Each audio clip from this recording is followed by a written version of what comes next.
Hello everyone, welcome to MIT SIM point. আজ আমরা news paper থেকে বাংলা টু ইংলিশ ট্রান্সলেশন শিখব। So let's start. Doctor Mohammad Yunus বলেছেন, পরিস্থিতি নিয়ন্ত্রণে কাজ করছে সরকার। এটিকে যদি আমরা ট্রান্সলেশন করতে যাই, তো প্রথমে আমাদের প্রয়োজন হবে কিছু শব্দের ইংরেজি অর্থ। আমরা জানি পরিস্থিতি ইংরেজি সিচুয়েশন, নিয়ন্ত্রণ ইংরেজি হচ্ছে কন্ট্রোল, কাজ ইংরেজি হচ্ছে ওয়ার্ক এবং সরকার ইংরেজি হচ্ছে গভর্নমেন্ট। সুতরাং আমরা বলতে পারি the government is working to control the situation. এখানে দ্য গভর্নমেন্ট হচ্ছে সাবজেক্টের রোল প্লে করতেছে এবং ইজ ওয়ার্কিং কাজ করতেছে টু কন্ট্রোল নিয়ন্ত্রণ করতে দ্য সিচুয়েশন, অর্থাৎ পরিস্থিতিকে নিয়ন্ত্রণ করতে সরকার কাজ করছে। নেক্সট,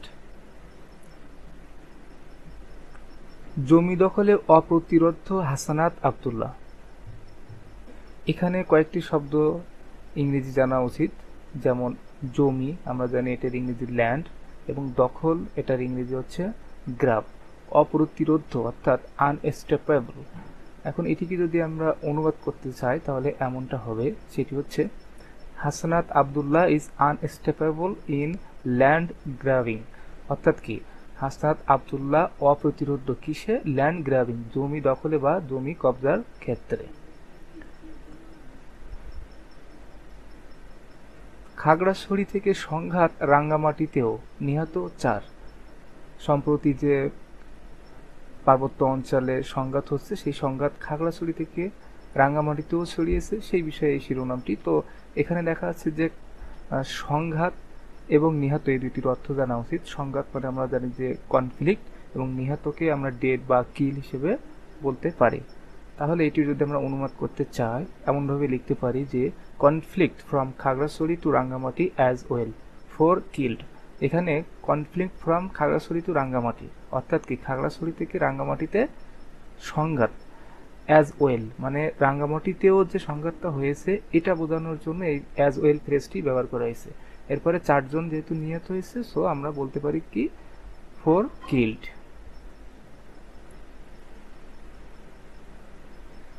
এরপরে তারেক রহমান যে একটি স্টেটমেন্ট দিয়েছে, সেটি হচ্ছে ধর্ম যার যা নিরাপত্তা পাওয়ার অধিকার সবার, সেটি অনুবাদ করি আমরা। এখানে কয়েকটি শব্দের অর্থ জানা প্রয়োজন, যেমন ধর্ম, এটির অর্থ হচ্ছে রিলিজিয়ন, এবং নিরাপত্তা যার অর্থ সিকিউরিটি, এবং অধিকারের ইংরেজি হচ্ছে রাইট। তো এটিকে যদি আমরা ট্রান্সলেশন করি ইংলিশে তাহলে হবে religion for everyone, right to security for all. অর্থাৎ প্রত্যেকের জন্য ধর্ম এবং সবার জন্য হচ্ছে নিরাপত্তা পাওয়ার অধিকার, রাইট টু সিকিউরিটি অর্থাৎ নিরাপত্তার অধিকার, ফর ওয়াল সবার জন্য, এবং রিলিজিয়ন ফর এভরিওয়ান দিয়ে যার যার ধর্মকে বোঝানো হয়েছে। তাহলে আমরা বলতে পারি ধর্ম যার যার নিরাপত্তা পাওয়ার অধিকার সবার, এটার ইংরেজি ট্রান্সলেশন করলে হবে religion for everyone, right to security for all. Thank you.